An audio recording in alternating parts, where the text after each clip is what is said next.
क्या बनना चाहेंगे बड़े होकर आप? मैं बड़े होके प्राइम मिनिस्टर ऑफ इंडिया। अरे वाह, चलिए, तो मतलब उसकी तैयारी में है आप हाँ अभी जी, से? पूरी। देखिए, ऐसी सरकार पे धिक्कार है, ऐसी सरकार पे जो 500 किसान जो शहीद हुए उनके ऊपर 2 मिनट का मौन भी नहीं रख सकती थी। देखिए, ये जो 500 किसान शहीद हुए ना, अगर ये नकली किसान होते तो यहाँ पे एक भी नहीं होता। यहाँ पे अगर एक भी मर जाए तो सारे भाग जाए, ये नकली किसान होते तो। ये असली किसान है, अपने हकों के लिए आए हुए हैं। हम बस इतना कह रहे हैं कि वो 500 किसानों की हत्यारी पार्टी को वोट मत दीजिए। वो किसानों की बात नहीं सुन सकती तो वो क्या अच्छा करेगी। जो किसान की बात करेगा वो देश पे राज करेगा।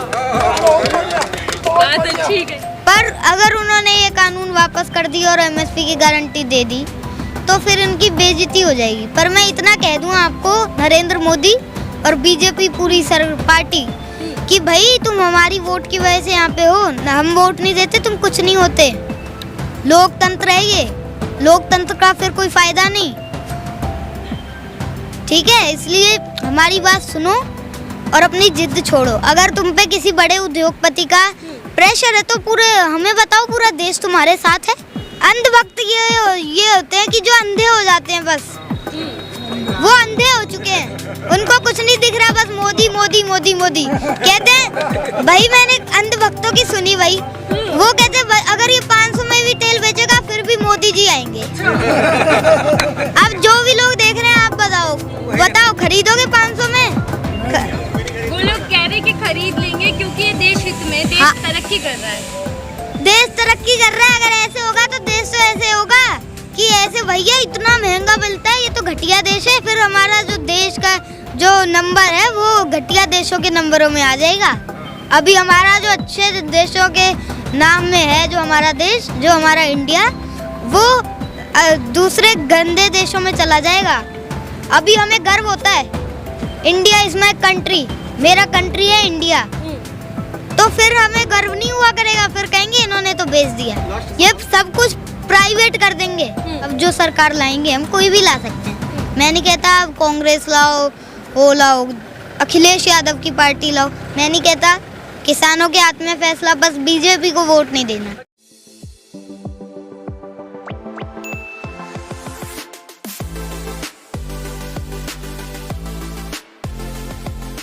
अच्छा, टिकेश सर ने बोला कि हम लखनऊ को दिल्ली बना देंगे, इसका क्या हाँ। मतलब है आपकी नजरों में? इसका मतलब ये है कि लखनऊ में भी एक आंदोलन होगा, आंदोलन बड़ा होगा, घेराव करेंगे हाँ, आप लोग। जैसे दिल्ली में है वैसे ही होगा। लेकिन बाकी राकेश टिकैत जी के हाथ में है, वो क्या करते हैं। आपने भी तो सलाह दी थी उन्हें। हाँ, मैंने सलाह दी थी पर उनको सही नहीं लगी। उनकी वो है, लाइफ है, उनको पता है क्या करना है। वो बड़े बुजुर्ग हैं, उनको पता है। मैंने तो बस एक सजेशन दिया था। देखिए, ऐसी सरकार पे धिक्कार है, ऐसी सरकार पे जो 500 किसान जो शहीद हुए उनके ऊपर 2 मिनट का मौन भी नहीं रख सकती थी। वो तो बोल रहे कि कोई किसान मरा ही नहीं आंदोलन के दौरान। अच्छा, मरा नहीं? वाह, ऐसा बोल रहे। हर जगह पे आप गूगल पे देख लो, आप अखबारों में देख लो, बड़े बड़े न्यूज़ चैनलों पे देख लो, नेशनल न्यूज़ चैनलों पे, वहाँ पे हर जगह दिखाया। वो क्यों दिखाएंगे फिर झूठी खबर? तो फिर सरकार झूठ क्यों बोल रही है? देखिए, वो अपने बस इस आंदोलन को फेल करवाना चाहती है, क्योंकि उनकी बदनामी हो रही है इस आंदोलन। मतलब डर रही है सरकार आप लोगों से? बिल्कुल डर रही है। लेकिन अगर ये कानून वापस नहीं हुए और एमएसपी की गारंटी नहीं मिली, भले ये 50 साल तक आंदोलन चलेगा, अगर इन्होंने कानून वापस नहीं लिए तो मतलब ये नन्हे शेर की वो है, पूरे किसान कह रहे हैं, पूरे किसानों की तरफ से चैलेंज है ये। जब तक कानून वापस नहीं होंगे हम यहाँ से नहीं जाएंगे। तुम कितना भी कुछ भी कर लो। अपनी उम्र के बच्चों को क्या संदेश देना चाहते? मैं कहना चाहूँगा कि आप इन कानूनों के बारे में समझिए। आप अगर सिंघू बॉर्डर जा सकते हैं, सिंघू बॉर्डर जाइए। गाजीपुर बॉर्डर आ सकते हैं, गाजीपुर बॉर्डर आइए। शाहजहाँपुर बॉर्डर जा सकते हैं, शाहजहाँपुर बॉर्डर जाइए। जहाँ से भी आपको आसानी है वहाँ पे जाइए। और अगर आप कहीं भी नहीं जा सकते ना, तो आप अपने पिता को बोलिए, पापा जी प्लीज़ मुझे किसान कोई जो बात कह रहे हैं वो सही लग रही है, तो आप प्लीज़ ना किसान आंदोलन की प्रचार करा करो। इधर जो भी कॉल आती है ऊपर से उसको फॉलो करा करो। लेकिन संबित पात्रा को हम कल टीवी पर देख रहे थे, वो कह रहे कि ट्रैक्टर नहीं, ये तो एक्टर है। मतलब राकेश टिकैत को एक्टर कह रहे हैं कि जब मर्जी रो देते हैं, जब मर्जी कुछ भी बयान बदल देते हैं। भाई तुम रहने दो, हाँ। तुमसे तो हमें बात ही नहीं करनी है। तुम तो हमें बस हंसाने का काम करते हो। तुम तो ऐसे ही आते रहो, हमें हंसाते रहो। किसानों की थोड़ी कॉमेडी कर देते हो तुम, किसान थोड़े खुश हो जाते हैं। संबित पात्रा जी, किसान को पता है उसको क्या करना है। तुम तो बस ये कानून वापस करवाओ और एमएसपी की गारंटी दिलवाओ। पर अगर उन्होंने ये कानून वापस कर दी और एमएसपी की गारंटी दे दी तो फिर उनकी बेइज्जती हो जाएगी। पर मैं इतना कह दूं आपको, नरेंद्र मोदी और बीजेपी पूरी पार्टी, कि भाई तुम हमारी वोट की वजह से यहाँ पे हो, हम वोट नहीं देते तुम कुछ नहीं होते। लोकतंत्र है ये, लोकतंत्र का फिर कोई फायदा नहीं, ठीक है। इसलिए हमारी बात सुनो और अपनी जिद छोड़ो। अगर तुम पे किसी बड़े उद्योगपति का प्रेशर है तो पूरे हमें बताओ, पूरा देश तुम्हारे साथ है। अगर हाँ, जी, अगर तुम पे किसी चीज का प्रेशर है तो हमें बताओ ना फिर। मतलब प्रेशर में है सरकार भी अब। ये हम थोड़ी ना कह रहा हूँ, मैं ये कह रहा हूँ कि अगर है तो हमें बताओ। पूरा देश तुम्हारे साथ है, किसान भी तुम्हारे साथ है। अच्छा चलो, किसानों की संसद चल रही है एक तरफ और एक तरफ देश की संसद चल रही है, हाँ लेकिन किसानों का आंदोलन का कहीं जिक्र नहीं किया जा रहा है। किसान किस तरीके से अन्नदाता सड़कों पर है उसकी बात नहीं की जा रही, ऐसा क्यों? देखिए, अभी आपको मैंने बता दिया कि ये जो सरकार है इसने कुछ नहीं करना, पर इसको कानून वापस लेने पड़ेंगे, एमएसपी की गारंटी देनी पड़ेगी। मैं नहीं कहता इन्होंने गलत काम करे, बहुत अच्छे काम करे इन्होंने। 370 हटाई, बहुत अच्छा काम करा। राम मंदिर का निर्माण शुरू करवाया, बहुत अच्छा करा। जो अमीर अंदर पाकिस्तान में फंस गए थे उनको वापस लाए, बहुत अच्छा काम करा। ये जो गलत काम करा है इसके लिए आप माफ़ी मांग लीजिए और फिर किसानों से बात कर लीजिए। चलिए ये बताइए, अगर कानून वापस हो जाते तो तब क्या बीजेपी को जिताने की अपील करेंगे दोबारा से? बिल्कुल नहीं, फिर एक नई कोई और पार्टी आएगी और उसको भी एक बार ट्राई करके देखिए। मतलब बीजेपी पे भरोसा नहीं करना दोबारा? नहीं, मैं ये नहीं कह रहा हम भरोसा नहीं कर रहे हैं। मैं ये कह रहा हूँ अब की बार कोई नया आएगा, फिर आगे का विचार करेंगे। अगली बार अब जो सरकार लाएंगे हम कोई भी ला सकते हैं। मैं नहीं कहता अब कांग्रेस लाओ, वो लाओ, अखिलेश यादव की पार्टी लाओ। मैं नहीं कहता, किसानों के हाथ में फैसला, बस बीजेपी को वोट नहीं देना। अगर ये कानून वापस नहीं हुए और एमएसपी की गारंटी नहीं मिली, भले ये 50 साल तक आंदोलन चलेगा। अगर इन्होंने कानून वापस नहीं लिए तो मतलब ये नन्हे शेर की वो है, पूरे किसान कह रहे हैं, पूरे किसानों की तरफ से चैलेंज है ये। जब तक कानून वापस नहीं होंगे हम यहाँ से नहीं जाएंगे, तुम कितना भी कुछ भी कर लो। लेकिन आप सरकार ये भी कह रही है कि हम कानून वापस नहीं करेंगे। आपको कोई संशोधन कराना हो, किसी चीज में बदलाव करवाना हो तो कर सकते हैं हम। देखिए, एक बार ये कानून वापस ले लीजिए। हम नहीं कह रहे कि हर पूरी जिंदगी के लिए ले लीजिए। हम कह रहे हैं एक बार लीजिए, फिर किसानों से बात कर दिए, उनकी सहमति लीजिए, उनको क्या गलत है उनसे बात करिए, उनको क्या प्रॉब्लम आ रही है किसानों को, फिर आप ये कानूनों को लाएं। एक बार किसानों से बात करें प्लीज। तो कृषि मंत्री बोल तो रहे हैं कि हम किसानों से बात करने के लिए तैयार हैं, आइए बात कीजिए और आंदोलन खत्म कीजिए। हमें जगह बताओ कहाँ पे आना है, हमें टाइम बताओ और एक लेटर भेजो। अच्छा, टाइम बताएं, जगह बताएं, तब आप जाने के लिए। तो हम कैसे जाएं भाई, हम कहाँ पे जाएं? हमें क्या पता कहाँ जाना है और किस टाइम पे जाना है, हमें क्या पता। तुम हमें टाइम दो। जब भी ये कहते हैं कि आ जाओ वार्ता के लिए, हम चले जाते हैं। 11 बार की वार्ता करी हमने, ठीक है। अगर हमें तो चाहिए कि ये कानून वापस हो और एमएसपी की गारंटी दो। हमें अगर नहीं चाहिए तो हम ना जाएं भाई, ये दे ले कितना भी नहीं होता, हमें चाहिए। हम तभी तो कह रहे हैं ना, अगर ये कहते तो हम तो जाते। जो किसान की बात करेगा वो देश पे राज करेगा। बात अच्छी गई।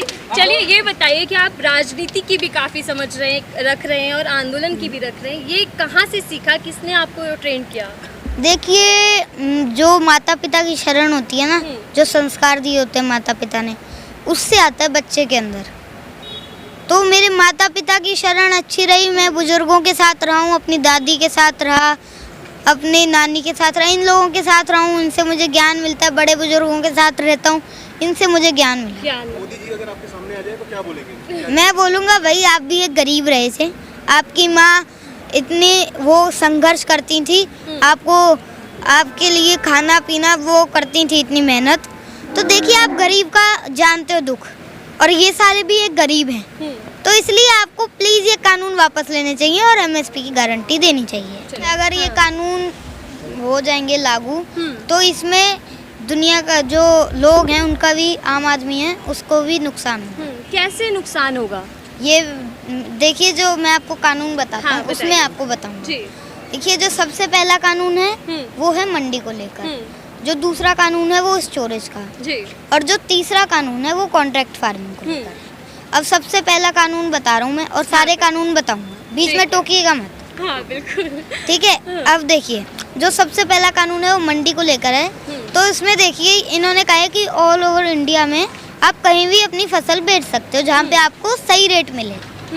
तो वो किसान जो है वो किराए पे गाड़ी करेगा, फिर रास्ते में डीजल का खर्चा होगा, फिर उसको फिर टोल टैक्स भरेगा, उसको इतना तो प्रॉफिट नहीं होगा जितना उसको लॉस हो जाएगा।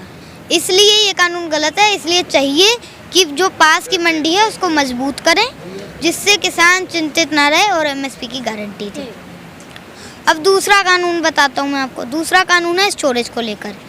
स्टोरेज ऐसे पहले लिमिट थी कि आप इतनी स्टोर कर सकते हो, इससे ज़्यादा नहीं कर सकते। अब जो कि है वो लिमिट हटा दी है। अब ऐसे कह रहे हैं कि आप कितना भी कर सकते हैं स्टोर। ना आपके पास अब इतना पैसा है, ना मेरे पास है, ना आम आदमी के पास इतना पैसा है कि वो स्टोर कर ले। तो इसलिए इनको कौन करेगा स्टोर? बड़े बड़े उद्योगपति। तो फिर भूख की बोली लगा करेगी। जैसे अब शैम्पू बिकता है ना 1-1 रुपए का, 2-2 रुपए का, वैसे आटा बिका करेगा। इसलिए ये कानून गलत है। अब देखिए, जो तीसरा कानून है वो कॉन्ट्रैक्ट फार्मिंग को लेकर। कॉन्ट्रैक्ट फार्मिंग में ये होता है कि एक कॉन्ट्रैक्ट करते हैं कंपनी और वो किसान के बीच में। कॉन्ट्रैक्ट होता है कि उसमें लिखा होता है कि जो फसल की रेट है तय है उस पर ही आपको हम देंगे। ठीक है। अब जो वो कॉन्ट्रैक्ट फार्मिंग नहीं करना चाहता किसान, तो उसकी जो फसल का रेट है उसकी क्या गारंटी है, उसकी रेट की क्या गारंटी है? इसलिए ये कानून गलत है और इस एमएसपी की गारंटी चाहिए। अगर एमएसपी की गारंटी होगी तो फिर उसको भी कोई चिंता नहीं होगी, वो भी आराम से रह सकेगा। उसको भी पता होगा कि मेरी फसल तय रेट पे बिकेगी। मतलब आपको सरकार पर भरोसा नहीं, जो लगातार ये बोल रही है कि कानून अच्छा है किसानों के लिए? हाँ जी, आपको नहीं भरोसा? बिल्कुल भरोसा नहीं है। देखिए, मैं आपको एक एग्जांपल देता हूँ। मान लो मैं आपको एक टॉफ़ी दे रहा हूँ, आपको नहीं चाहिए, आप कह रहे हो मुझे नहीं चाहिए, पर मैं ज़बरदस्ती दे रहा हूँ, नहीं आपको लेनी पड़ेगी, लेनी पड़ेगी। जब आपको चाहिए नहीं तो मैं आपको दूँ क्यों? जब आप चाहते ही नहीं हो कि मुझे दें टॉफ़ी, तो इसलिए। काफ़ी समझदारी वाली बातें कर रहे हैं आप। आपने एग्जाम्पल भी बहुत अच्छा दिया। अब किसान आंदोलन क्या करने वाला है? देखो, दिल्ली में संसद चल रही है किसानों की, और यूपी मिशन भी शुरू हो चुका है। क्या नई रणनीति होगी? देखिए, हर जगह पे जीत होगी। मैं अपने पिताश्री डॉक्टर नरेंद्र सिंह चौधरी के साथ हमने यात्रा करी। हम 1 लाख किलोमीटर चले। मैं हर जगह पे गया हूँ। ऐसा कोई बॉर्डर नहीं है जहाँ पे मैं गया ना हूँ। ठीक है। और मैंने किसानों से बात करी है, उनके विचार जाने, और भी लोगों के विचार जाने। और वो कई, और हम गांव-गांव में गए थे। जब हम सुजानगढ़ गए, हमने सुजानगढ़ में बीजेपी का पूरा विरोध करा था और वहाँ पे हमारी जीत भी हुई। और आगे भी ऐसी जीत होती रहेगी। और हम गांव-गांव में गए, गांव-गांव में किसानों को पता नहीं था ये कानून क्या है, एमएसपी क्या है, हमने बताया तो वो जागे, वो कहते नहीं हम आपका पूरा साथ देंगे, और हमारी जीत हुई। ऐसे ही अब यूपी में होगा। देखिए, हमारे जो हकों में नहीं बोलेगा उसके साथ ऐसा ही होगा। ये कोई राजनीति नहीं है। हम बस इतना कह रहे हैं कि वो 500 किसानों की हत्यारी पार्टी को वोट मत दीजिए। वो किसानों की बात नहीं सुन सकती तो वो क्या अच्छा करेगी? कुछ नया करिए, कुछ नया किसी और पार्टी को लाइए। विपक्ष आपका साथ दे रहा है, समर्थन दे रहा है किसानों को, तो क्या विपक्ष का साथ देंगे आप लोग अब? जरूर। देखिए, ये जो 500 किसान शहीद हुए ना, अगर ये नकली किसान होते तो यहाँ पे एक भी नहीं होता। यहाँ पे अगर एक भी मर जाए तो सारे भाग जाए। ये नकली किसान होते तो ये असली किसान है, अपने हकों के लिए आए हुए हैं। देखो, आप कह रहे हैं असली किसान है, लेकिन आप ही को मवाली कह रहे हैं, देशद्रोही कह रहे हैं, आतंकवादी। ऐसा क्यों हो रहा है? अरे इनको तो कहने दो। हाँ। हमें कोई फर्क नहीं पड़ता। हम तो अपने हकों की बात करेंगे, हम तो अपनी बात करेंगे। देखिए, आप यूपी में जाइए और गांव-गांव में जाइए, किसानों से बात करिए, तब आपको पता लग जाएगा कितने अच्छे काम करें। किसानों की आप राय लीजिए। आप यूपी में जाइए, किसानों की राय लीजिए, आपको सब पता लग जाएगा। नहीं, बिल्कुल नहीं, कर ले। हम तो अपने हक की बात करेंगे, जो सही है हम तो वो बोलेंगे। हम गलत क्यों बोले? हम सही को सही कहेंगे, गलत को गलत कहेंगे। लेकिन देखो उत्तर प्रदेश में योगी जी है, योगी जी तो कह रहे हैं हम सत्ता में दोबारा आएंगे, बहुमत से आएंगे। पता लग जाएगा हाँ, जब कुछ चुनाव हो जाएंगे, रिजल्ट आ जाएगा तो हमें पता लग जाएगा। पता लग जाए। पहले बोलने की कुछ जरूरत ही नहीं है। अच्छा, जब आप राजनीति की इतनी समझ रखते हैं तो आप ममता जी को भी जानते होंगे। बिल्कुल जानता हूँ। ममता जी कह रही कि पूरे देश में खेला हो गया, अब हो गया, होगा। समझो मतलब हो गया। मतलब अगर ये बिल वापस नहीं करेंगे तो गद्दी वापस करेंगे। किसानों का बड़ा रोल होगा इसमें। किसानों का कुछ नहीं है यहाँ पे, हर एक से एक चीज है यहाँ पे। ये रहेंगे अपने हकों के लिए, इनको कोई प्रॉब्लम नहीं आने वाली। तो क्या सही हो रहा है उनकी? सही हो रहा है। अगर तुम किसान की बात नहीं करोगे तो ऐसा ही होगा तुम्हारे साथ। बड़े मीठे जवाब दे रहे हैं आप। लेकिन आप यूपी में बात कर रहे हैं, यूपी में आप जाकर अपील करेंगे कि बीजेपी को हराओ। हाँ जी। लेकिन वो लोग तो कह रहे हैं बीजेपी ने बहुत अच्छा काम किया है, नरेंद्र मोदी ने भी काफी तारीफ की योगी की। आप गए थे? आप गांव-गांव गए थे? गए थे ना? उधर आपने कहाँ पे गए? किन देखिए, ऐसा कोई किसान नहीं है जो बीजेपी के विरोध में ना बोल रहा हो। हाँ, एक दो हैं किसान, 99% जो किसान हैं वो बीजेपी के विरोध में हैं। बस जो 1% किसान है वो अंधभक्त हैं। अंधभक्त है। हाँ, उनको अंधा कर दिया।